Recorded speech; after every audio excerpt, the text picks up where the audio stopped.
Friends, welcome back to my YouTube channel. स्वागत है आपका हमारे YouTube channel Government Job Insiders पर, जहां पर मैं आपको लेटेस्ट गवर्नमेंट्स अपडेट्स के बारे में आपको बताती रहती हूं। और ऐसे ही रिक्रूटमेंट के बारे में बात करने वाले हैं जो कि बैंक से रिलेटेड है। पंजाब नेशनल बैंक में स्पेशलिस्ट ऑफिसर यानी एसओ की रिक्रूटमेंट का नोटिफिकेशन है। ये आप देख सकते हो, human resource division, head office, Dwarka, new Delhi.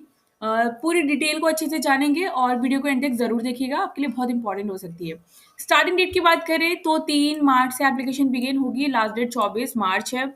Exam अप्रैल मई में कंडक्ट किया जाएगा। टेंटेटिव डेट यहाँ पे इन्होंने बताई है। नंबर ऑफ वैकेंसीज यहाँ पे काफी वैकेंसीज है। जैसे क्रेडिट ऑफिसर की 250 वैकेंसी, ऑफिसर इंडस्ट्री की 75 वैकेंसीज हैं, मैनेजर आईटी में 5, फिर सीनियर मैनेजर आईटी 5। तो टोटल जो वैकेंसी है सब कुछ मिला के दैट इज 350 वैकेंसीज है, जहाँ पे आपको पे ऑफ स्केल भी बताया गया है। फाइन, तो आप देख सकते हो यहाँ पे। और डिटेल्स यहाँ पे कैटेगरी वाइज भी दे रखी है, किस कैटेगरी में कितनी वैकेंसी है वो भी यहाँ पर दे रखी है। तो आप अपनी कैटेगरी के अकॉर्डिंग अपनी वैकेंसीज यहाँ पर अच्छे से चेक कर सकते हो। और बात करते हैं एलिजिबिलिटी की। तो eligibility person must be citizen of India, Nepal, Bhutan. और एजुकेशनल क्वालिफिकेशन की बात करेंगे हम यहाँ पे थोड़ा सा। The level of educational qualification prescribed for the post is minimum. Candidate must possess above qualification, certification, post educational qualification, experience as on the closing date of registration, that is 24th March 2025। यानी कि आपका जो result है qualification का वो declared हो चुका होना चाहिए ऑन एंड बिफोर 24 मार्च 2025। अगर इसके बाद आपके रिजल्ट डिक्लेयर्ड होता है तो आप एलिजिबल नहीं हो। आपके पास अपना रिजल्ट होना चाहिए इसकी लास्ट डेट से पहले तक का। फाइन। कैलकुलेशन ऑफ परसेंटेज, आपको परसेंटेज यहाँ पे फिल करनी होगी। सीजीपीए वगैरह है तो उसको कन्वर्ट करना होगा। फ्रैक्शंस को आप 60%, जैसे 59.9 है तो आप 60% कंसीडर करके उसको फिल कर सकते हो। एज का रिलैक्सेशन है एज पर द गवर्नमेंट। जो रिलैक्सेशन यहाँ पे दिया जाता है वो सारे कैंडिडेट्स को यहाँ पे दिया जाएगा। कैंडिडेट रिलैक्सेशन और अदर बेनिफिट्स अवेल करते हैं। Category will have to produce discharge certificate issued by the competent authority that they are due for discharge. ये डिस्चार्ज कैटेगरी के लिए है। और डेफिनेशंस ऑफ एक्स सर्विसमैन है, ये पर्सन विद बेंचमार्क डिसेबिलिटी का है। फाइन, तो आप अगर इस कैटेगरी से हैं तो आप एक बार इसको देख सकते हो। और इकोनॉमिकली वीकर सेक्शन है, ये क्या क्या किस कैटेगरी में अगर इतना सब कुछ है तो आप इस कैटेगरी में आते हो। ईडब्ल्यूएस की भी कुछ रिक्वायरमेंट होती है, तभी आप उस कैटेगरी में फॉल करते हो। सिलेक्शन की अगर मैं यहाँ पे बात करूँ तो online test, written test followed by interview. यानी कि ऑनलाइन टेस्ट होगा और उसके बाद फॉलोड बाय द इंटरव्यू होगा। ठीक है, ये पार्ट 1 है जिसमें रीजनिंग, इंग्लिश, क्वांटिटेटिव एप्टीट्यूड है और प्रोफेशनल नॉलेज है। 50 क्वेश्चंस, 100 मार्क्स। तो टोटल आपको 120 मिनट्स यहाँ पे दिए जाएंगे।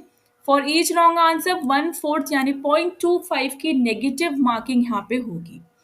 Candidate have to qualify all the tests of part 1 and part 2, that is professional knowledge test will be evaluated only for those candidate who qualify in each paper or in part 1। तो आपको यहाँ पे sectional cut off clear करना है। अगर आप part 1 के sectional cut off clear करते हो तो ही आपका पार्ट 2 की एग्जाम पेपर जो होगा उसकी चेकिंग होगी, अदरवाइज नहीं होगी। फाइन, तो यहाँ पे ये बोला है कि प्रोफेशनल नॉलेज टेस्ट तभी इवैल्यूएट होगा, उन्हीं कैंडिडेट का इवैल्यूएट होगा who qualify each paper in part 1।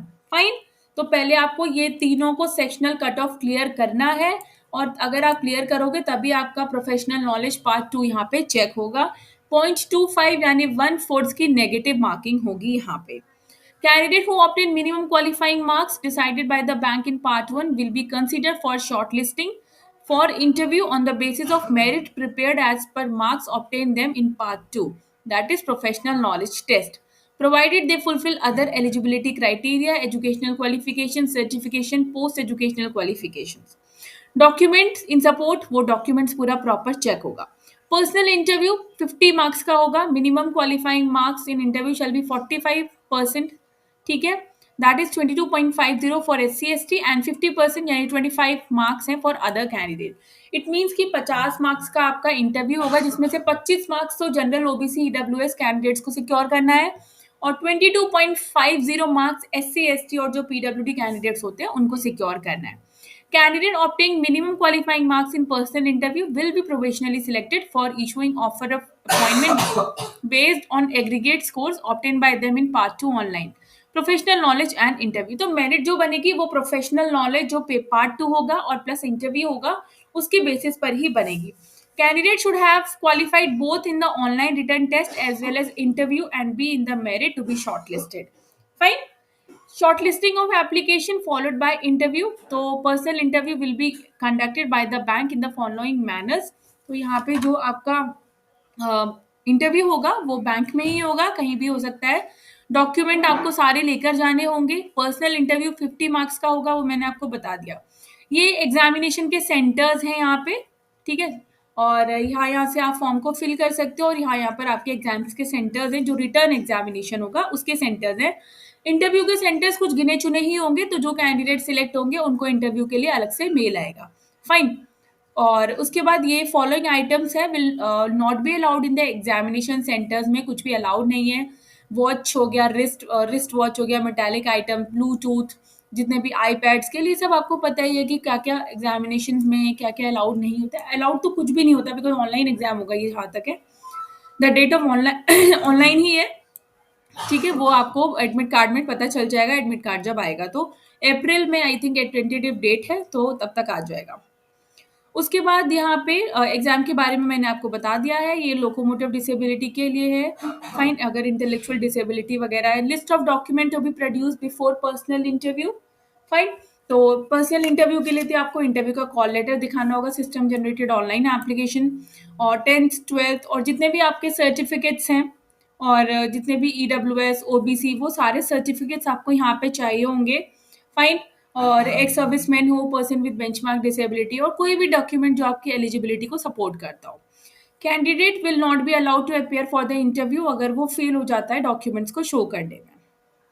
और प्रिस्क्राइब्ड फॉर्मेट कैसा होना चाहिए, तो ये pnbindia.in पर ऑफिशियल ये जो वेबसाइट है पीएनबी की, ये I will provide this link in my description box. तो आप वहां से भी देख सकते हो कि किस तरीके का फॉर्मेट होगा, ठीक है. उससे के अकॉर्डिंग आपका जो है SC ST और जो OBC EWS का फॉर्मेट है वो होगा. और कॉल लेटर जो है वो आपको आ जाएगा, ठीक है. तो आप एक ऑफिशियल वेबसाइट को रेगुलरली आपको विजिट करना है. और ये action against candidates found miss guilty और मिसकंडक्ट के बारे में है. फीस कितनी पे करनी है, तो जनरल कैटेगरी OBC EWS को 1180 और SC ST PWD कैंडिडेट को 59 रुपीज यहाँ पे फीस पे करनी है. अप्लाई का link I will provide you in my description box, और पीएनबी इंडिया की ऑफिशियल वेबसाइट पर जाकर आप अप्लाई कर सकते हो, pnbindia.in. वहाँ पे रजिस्ट्रेशन करना है, देन आपको पूरा फॉर्म फिल करना है, एप्लीकेशन फीस पेमेंट करनी है. फीस ऑनलाइन होती है. ई रिसिप्ट भी आपको सेव करके रखनी है फॉर द फ्यूचर रेफरेंस के लिए. फोटोग्राफ लगाना है और सिग्नेचर्स, लेफ्ट थंब इम्प्रेशन, यहाँ पे hand written declaration. Proof of age के लिए आप 10th की मार्कशीट लगा सकते हो. कास्ट और डिसेबिलिटी सर्टिफिकेट भी आपको लगाना है. एजुकेशनल क्वालिफिकेशन कोई सर्टिफिकेट है वो लगाना है. पोस्ट क्वालिफिकेशन, वर्क एक्सपीरियंस, तो वो सारी चीज़ें आपको यहाँ पे अपलोड करनी है. Dos and don't of photo, तो फोटो में ये चीज़ें करनी है और इस तरीके की चीज़ें नहीं होनी चाहिए. फोटो जो है रिसेंट होना चाहिए, प्रिफरेबली लाइट कलर बैकग्राउंड होना चाहिए, look straight. Photograph should be passport size, ठीक है. और कैप वगैरह नहीं लगी होनी चाहिए, सन ग्लासेस के बिना होना चाहिए. सो वो सारी चीज़ें हैं, वो आपको एक बार पढ़ लेना है कि क्या क्या इसमें रिक्रूटमेंट में. फिर आपका बायोमेट्रिक वेरिफिकेशन होगा. अब यहाँ पे बॉन्ड आपको फिल करना होगा. Fine. Candidate are advise to note, अगर आप सिलेक्ट होते हो तो आपको एक बॉन्ड फिल करना होगा. बॉन्ड की अमाउंट यहाँ पे लिखी है. तो आपका middle management grade scale 3rd में 3 लाख का बॉन्ड है 5 साल तक के लिए. और उसके बाद स्केल 2 में 2 लाख का बॉन्ड है 3 साल तक के लिए. और जूनियर मैनेजमेंट में 1 लाख का बॉन्ड है आपका 3 ईयर्स के लिए. मतलब अगर आप इससे पहले अपनी सर्विस छोड़कर जाते हो, फाइन, तो आपको इतने पैसे वहाँ पे देने होते हैं, ये बॉन्ड होता है. उसके बाद आपकी क्रेडिट हिस्ट्री अच्छी होनी चाहिए. और ये कुछ जनरल इंस्ट्रक्शंस है, बाकी इंपॉर्टेंट सारे इंस्ट्रक्शंस मैंने आपको यहाँ पे बता दिए. एजुकेशनल क्वालिफिकेशंस आप यहाँ पर देखो, ये सारी चीज़ें हैं. अगर आप क्रेडिट ऑफिसर के लिए फिल कर रहे हो तो मिनिमम एज 21, 30 ईयर्स की एज है. और मैंडेटरी क्वालिफिकेशन आप देखो, सर्टिफिकेशन वैलिड मैंडेटरी कोई भी सर्टिफिकेशन नहीं है यहाँ पे. पोस्ट क्वालिफिकेशन भी नहीं है. डिजायरेबल का मतलब अगर वो है तो फाइन है, नहीं है तो भी चलेगा. जॉब रोल क्या होगा वो भी यहाँ प्रॉपरली मेंशन है, ठीक है। जैसे क्रेडिट ऑफिसर की बात करें तो सीए होना चाहिए, आपके पास सीए की डिग्री होनी चाहिए, कॉस्ट मैनेजमेंट अकाउंटेंट या ये किया हो आपने, चार्टर्ड फाइनेंशियल एनालिस्ट हो फ्रॉम सीएफए इंस्टीट्यूट।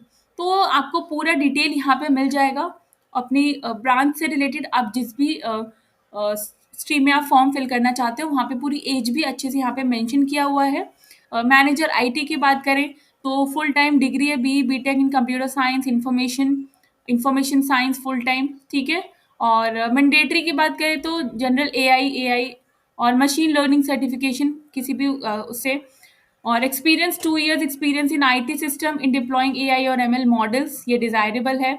आपको क्या करना होगा ये भी यहाँ पर दिया हुआ है, fine. So I don't think so कि आपको इसमें कोई भी प्रॉब्लम होने वाली है, सब कुछ यहाँ पे क्लियरली मेंशन्ड है। सो आई होप ऐसी ही वीडियोस को आप लोग जो है देखना पसंद करते हो, और ऐसी इन्फॉर्मेटिव वीडियो के लिए प्लीज चैनल को like share subscribe and bell icon button को प्रेस करना नहीं भूलिएगा। तब तक के लिए नमस्ते।